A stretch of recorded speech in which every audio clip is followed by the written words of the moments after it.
In the year 70 AD, as tension and unrest spread across the land of Judea, one of the most dramatic and tragic chapters of ancient history was about to reach its violent climax. The holy city of Jerusalem, the spiritual heart of the Jewish people, stood encircled by the legions of Rome. Its towering stone walls, built through centuries of devotion, sacrifice, and faith, now faced the cold steel discipline of the greatest military machine the ancient world had ever known. Inside those walls, the Jewish defenders prepared themselves for a struggle they knew might cost them everything. Yet they refused to abandon the city that defined their identity, their faith, and their destiny. The Roman Empire at this time was at the height of its power. Under the rule of Emperor Vespasian, Rome commanded limitless resources, immense experience, and an army hardened by decades of relentless conquest. Vespasian had been tasked with extinguishing a rebellion that had burned across Judea for 4 long years, and he entrusted the final phase of this mission to his son, Titus Flavius. Though still in his early 30s, Titus was already a seasoned commander. His campaigns in Galilee and the Jordan Valley had earned him a reputation for both tactical brilliance and uncompromising efficiency. Titus marched toward Jerusalem at the head of an enormous force, estimated at between 50 and 70,000 men. 1/3 of his army consisted of heavy Roman legionaries, the backbone of Rome's military might, while the rest were auxiliaries, allied troops, and mercenaries from across the region. Their presence was a message louder than any proclamation. The rebellion would end here, either through surrender or through the complete destruction of the city. But the Jews, driven by their devotion to God and their determination to protect their sacred homeland, were unmoved by Rome's display of strength. They had faced legionaries before. They had survived the fall of Galilee. They had endured the siege of Jotapata and the destruction of countless villages and towns. Now, with their backs against the walls of Jerusalem itself, they resolved to fight harder than ever. Titus, aware of the fierce resistance awaiting him, wasted no time. Before his main army even arrived, he took a bold step that nearly cost him his life. With a small escort of 600 cavalry, he rode toward the northern defenses of the city to inspect its fortifications. The reconnaissance mission quickly turned dangerous. Jewish fighters launched a sudden ambush, cutting Titus off from part of his guard. Only through sheer courage and the discipline of his cavalry did he narrowly escape the trap and return to safety. The incident made one thing unmistakably clear: Jerusalem would not fall easily. As the legions established their western camps and began preparing their siege works, the 10th Legion approached from the east, intending to build its camp on the Mount of Olives. But before they could even begin construction, while many soldiers were still unarmed and exhausted from the long march, a furious assault erupted. Jewish factions within the city, normally bitter enemies, temporarily united to unleash a devastating surprise attack on the 10th Legion. They charged across the Kidron Valley with relentless determination, hurling stones, arrows, and spears as they crashed into the Roman lines. Caught completely off guard, the legion suffered severe losses. Chaos swept through the ranks as tired and hungry soldiers struggled to grab their shields or form proper formations. The front line collapsed under the sudden violence, and for a moment it seemed as if the rebels might achieve the unthinkable, the outright destruction of a Roman legion.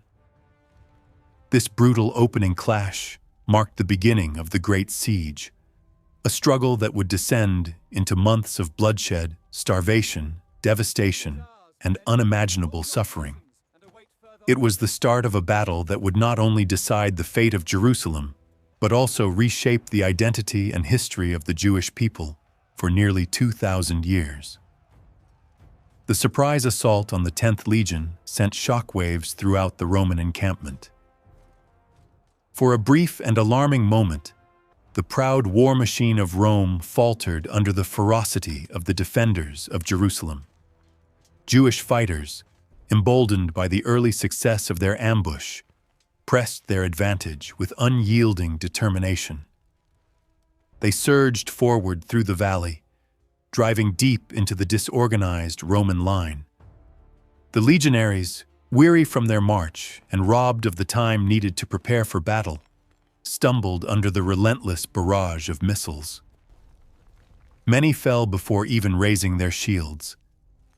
The Romans were known throughout the ancient world for their discipline, their formations, and their unbreakable resolve. Yet on that chaotic morning, they found themselves pushed to the brink of collapse. But the battle was far from over.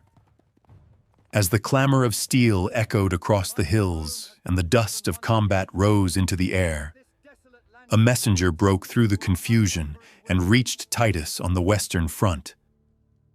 Breathless, he brought dire news. The 10th Legion was in peril, its lines buckling under the rebel assault. Titus did not hesitate.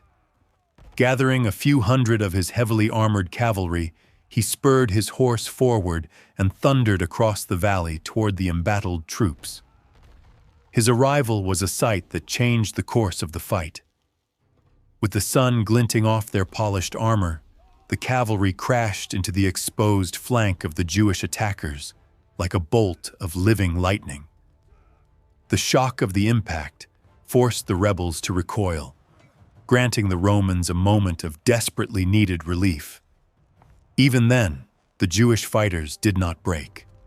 Instead of retreating, they fell back in a swift, organized movement and immediately launched a renewed assault. Their resilience stunned the Roman soldiers, who had rarely faced an enemy so willing to throw themselves repeatedly into the jaws of death. The legionaries of the 10th, shaken and bloodied, felt fear clawing at their discipline. For an instant, the thought of retreat flickered through their minds. But when they turned and saw their general, Titus himself, standing firm at the very front of the line, sword raised, refusing to yield a single step, shame and duty reignited their courage. With a unified shout, the legionaries reformed their ranks and pushed forward with renewed vigor. The Jewish rebels, now pressed from both front and side, began to give ground. Inch by inch, they retreated toward the safety of Jerusalem's walls. The Romans continued advancing until they were close enough to feel the shadows cast by the massive stones of the city's fortifications. At last, the defenders withdrew behind the gates, disappearing into the labyrinth of the city's inner streets. The sudden silence that followed was heavy, broken only by the labored breaths of exhausted soldiers and the distant cries from within the besieged city. Titus surveyed the battlefield and saw the cost of the skirmish. The 10th Legion had suffered needless losses, men struck down before they could even don their armor. His anger flared. He immediately ordered reinforcements to the eastern front to prevent another breakout and strengthen the tightening ring around the city. He knew the defenders were courageous, perhaps even reckless, and he would not allow such an ambush to occur again. With the lines stabilized, Titus turned his full attention toward the coming siege. He commanded his main force, 3 powerful legions massed on the western side, to prepare for a decisive assault. Siege towers, battering rams, and engines of war were assembled with swift precision. Catapults hurled heavy stones with such force that the very ground trembled upon impact. Ballista bolts whistled overhead in deadly arcs, clearing the battlements of defenders long enough for Roman infantry to advance. The legions moved in tight testudo formations, their shields overlapping into an impenetrable shell as they pushed forward under a rain of arrows and stones. Ahead of them, the towering siege rams creaked and groaned as they were driven toward the walls. Modified so the striking head hung high at the front. Each ram focused its concentrated power against the massive stones of Jerusalem, while the wooden structure below shielded the soldiers operating it. The Jewish defenders fought with a desperation that defied both fear and fatigue. From atop the walls, they hurled burning materials, hoping to set the siege engines ablaze. They poured down boiling oil, fired arrows, launched stones and projectiles from captured Roman artillery, and rained destruction upon the advancing legions.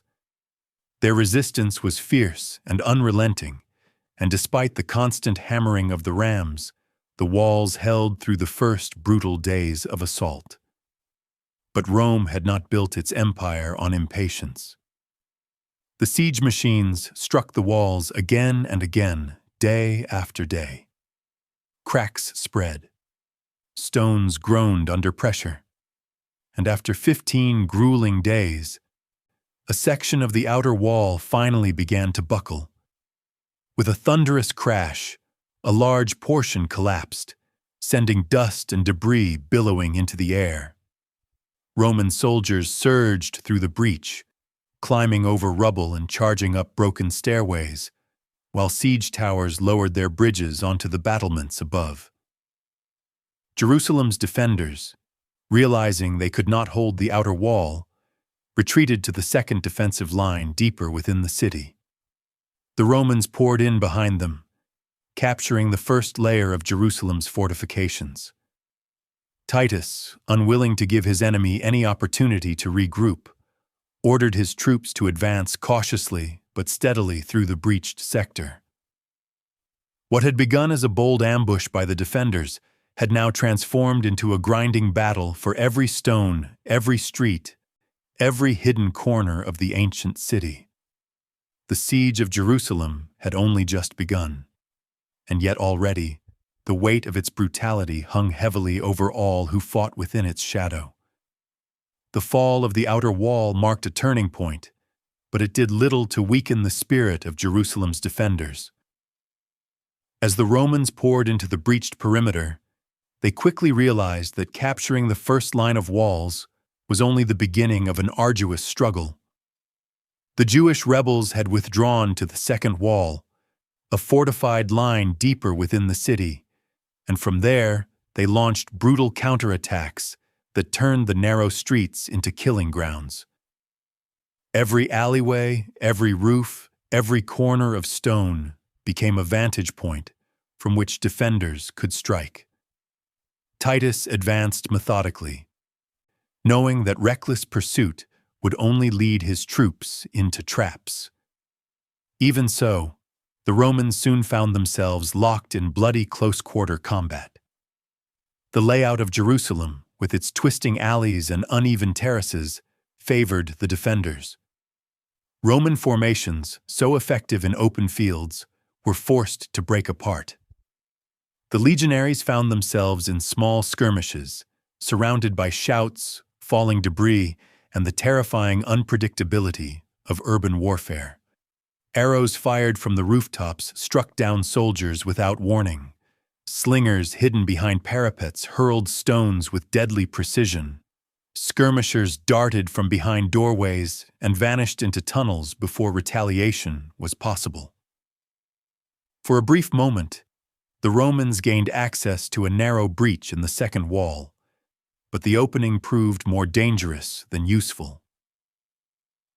The confined space funneled the Roman troops into a tight formation that made them easy targets. Jewish archers and slingers rained projectiles down on them with merciless accuracy. Many soldiers perished before they even stepped through the breach. The Romans, unable to advance and unwilling to remain trapped, were forced to retreat. Their withdrawal came at the cost of many lives. Frustrated but not defeated, Titus ordered his troops to regroup and rest. The pause was necessary, a moment to catch their breath and prepare a more coordinated assault.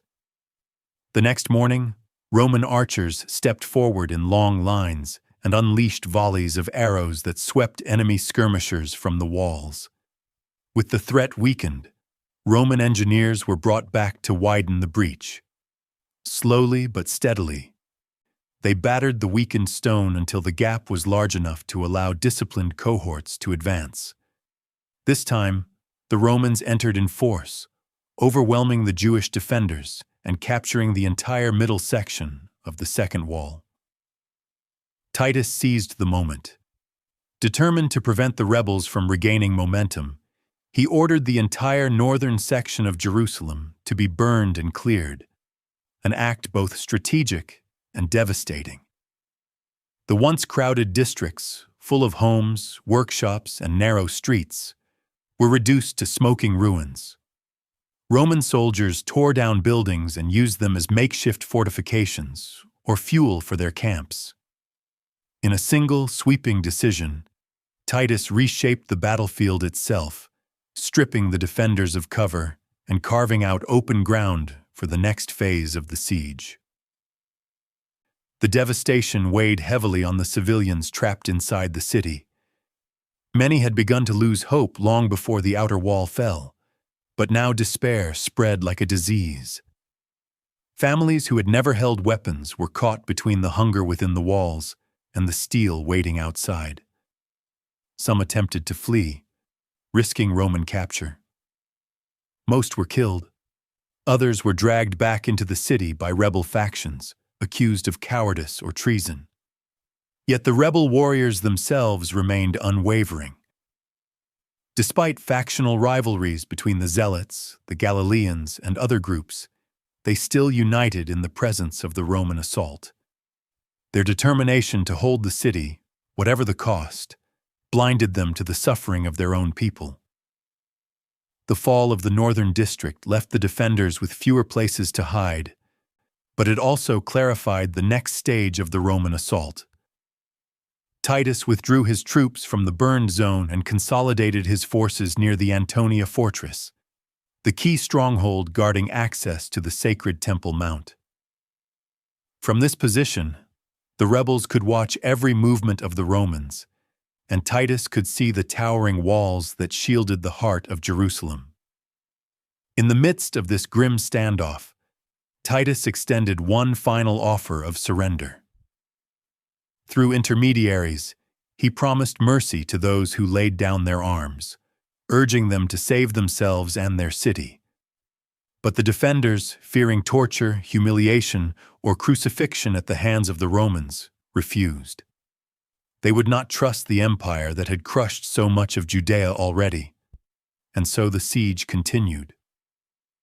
Driven forward by desperation on one side and relentless resolve on the other. As Titus prepared his legions for the next assault on the Antonia fortress, the city of Jerusalem, weakening under hunger, fear, and the weight of war, stood trembling on the threshold of an even darker chapter. The fate of the temple, the heart of Jewish identity, hung uncertainly in the balance, waiting for the storm that all knew was about to strike. The Antonia fortress loomed over Jerusalem like a silent sentinel, its massive stone towers guarding the temple complex and serving as the final barrier before the Romans could strike at the holiest heart of the city. Titus understood that capturing this stronghold was essential. Without it, the Temple Mount would remain inaccessible, and the rebellion would continue to burn with the same fierce devotion that had carried it through 4 years of war. Thus, he ordered the construction of enormous siege ramps leading up to the walls of Antonia, immense mounds of earth, timber, and stone that required thousands of laborers working day and night under constant enemy fire. But the defenders had no intention of allowing the Romans an easy ascent. Using artillery captured from earlier battles, Roman machines turned against their makers. The rebels hurled stones, arrows, and heavy bolts into the ranks of the laboring soldiers. Every hour, Roman corpses fell across the rising mounds. The clang of shields, the cracking of wood, and the screams of the wounded rose into the night. Still the soldiers pressed on, driven by discipline, fear of punishment, and the knowledge that Rome expected victory. Unknown to the Romans, however, the rebels were preparing a counterstroke of remarkable ingenuity. Beneath the very foundations of the fortress walls, Jewish sappers dug deep tunnels, hidden from sight and dangerously close to collapse. They worked in darkness, carving out chambers beneath the ramps that Titus's engineers were building. As the Romans pushed their siege engines forward, the rebels packed the tunnels with dry timber and kindling. When the ramps were complete and the massive war machines creaked into place, the sappers ignited the chambers. Flames roared to life underground, devouring the wooden supports. The earth trembled as the tunnels collapsed, swallowing whole siege engines into fiery pits.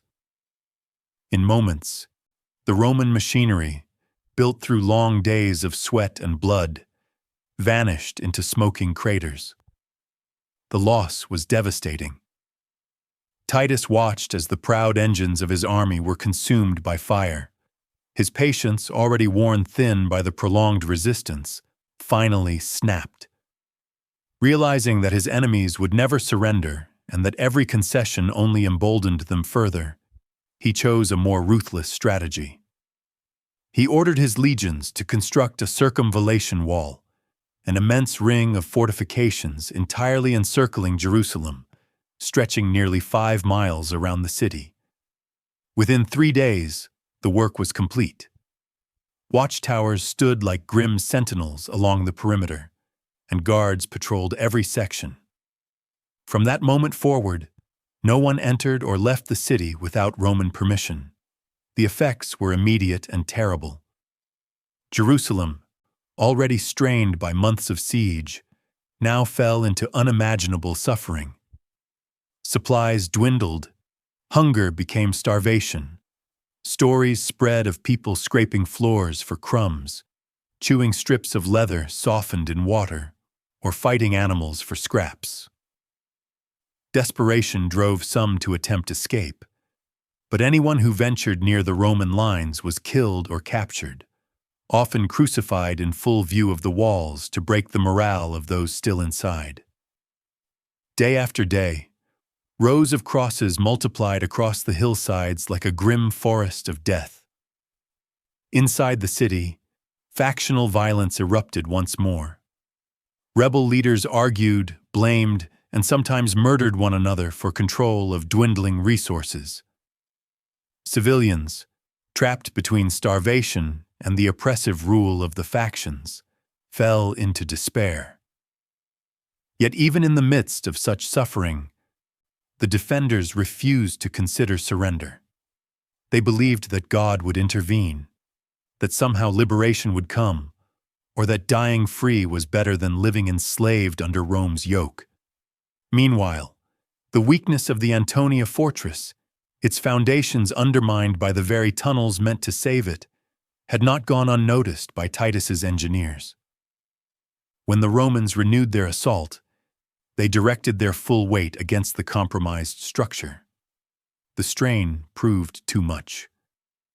The walls shuddered, and then, with a tremendous crash, sections of Antonia collapsed. Dust and stone filled the air as Roman cohorts surged through the breach. Fighting erupted on every level of the fortress, echoing through stairways and corridors.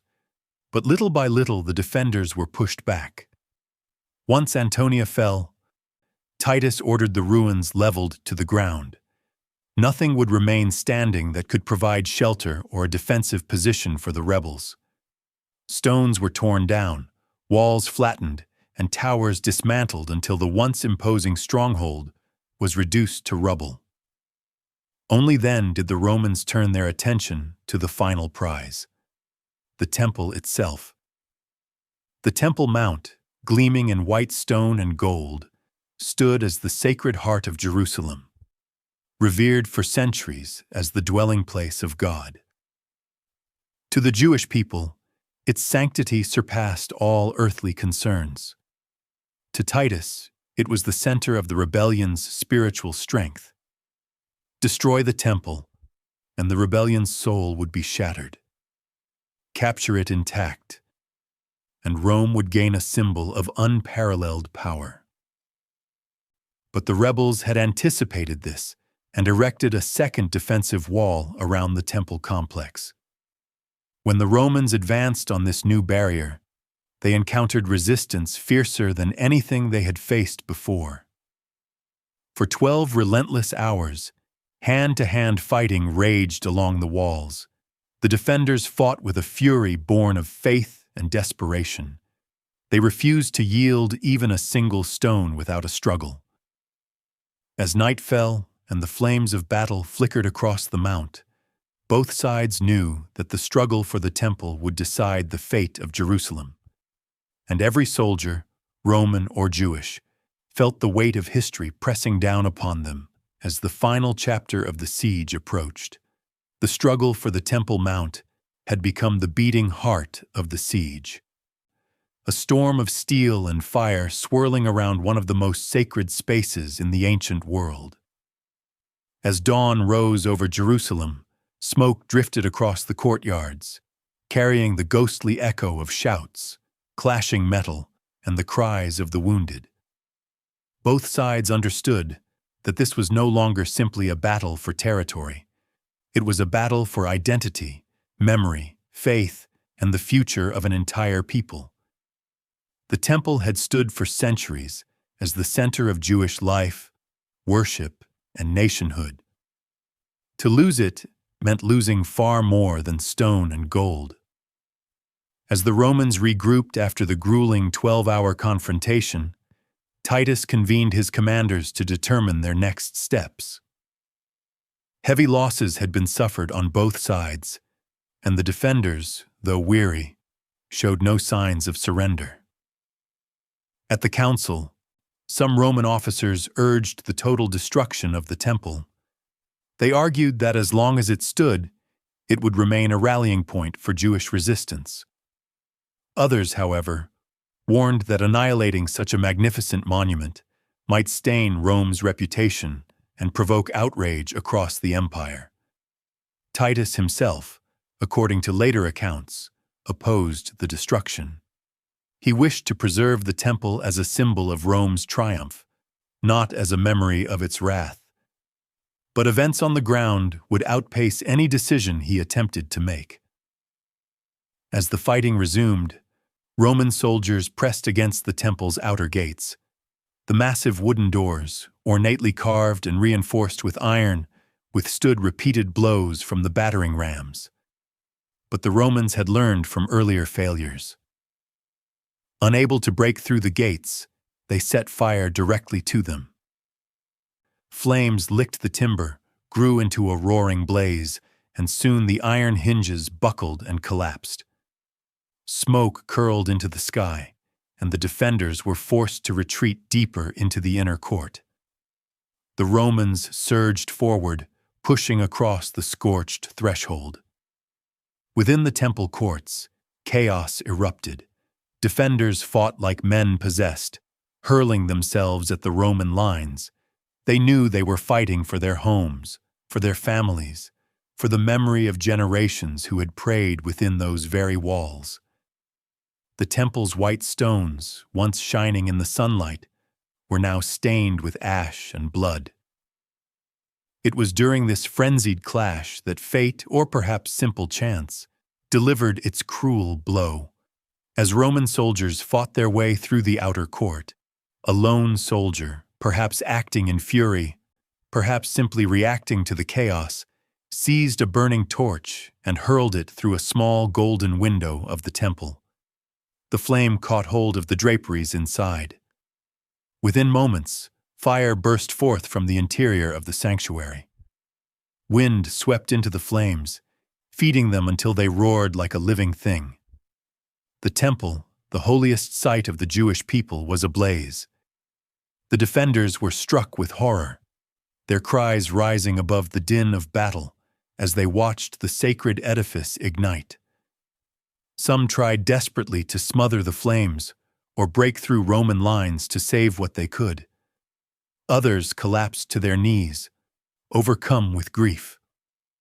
The Romans, now driven by the momentum of conquest and the intoxicating fury of battle, surged forward, hacking down all who resisted. Titus reportedly tried to stop them, shouting orders to preserve the temple, but the madness of the moment was beyond anyone's control. The inferno devoured everything. Flames leapt along the walls, consuming tapestries, wooden beams, scrolls of scripture, treasures preserved for centuries. Gold from the ornamentation melted, flowing down between the stones like liquid fire. The heat became unbearable. Thick black smoke rose into the sky, visible for miles, a signal to the world that Jerusalem's heart was dying. With the temple engulfed, the defenders' morale shattered.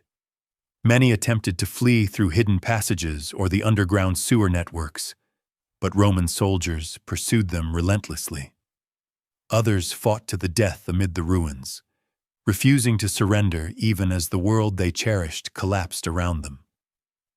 As the flames reached their height, the surviving rebel leaders sought a final parley with Titus, desperate to salvage something, anything, of the city that had stood for millennia.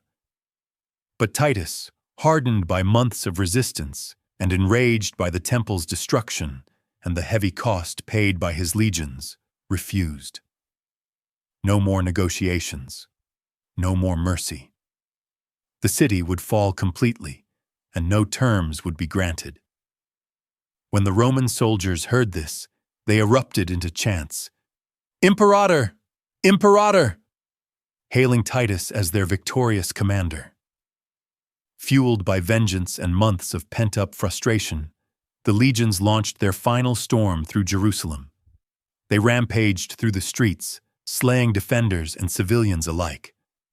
Houses were broken open, treasures seized, fires set ablaze across entire districts. The once great city, already weakened by famine and infighting, now succumbed to utter devastation. The streets ran crimson as soldiers cut down anyone who stood in their path. By early September of the year 70, after months of relentless siege, Jerusalem finally fell. The temple lay in ruins, its sacred courts reduced to ash. Towers crumbled, walls collapsed, and the vast majority of the city was systematically leveled, leaving only fragments of stone to mark where a civilization's heart had once beaten. The destruction was so complete that Josephus, the Jewish historian captured earlier in the war, wrote that even those who had known the city all their lives would scarcely recognize its remains. A visitor, he said, might not believe that a city had ever stood there at all. The fall of Jerusalem marked not just the end of the rebellion, but the end of an era.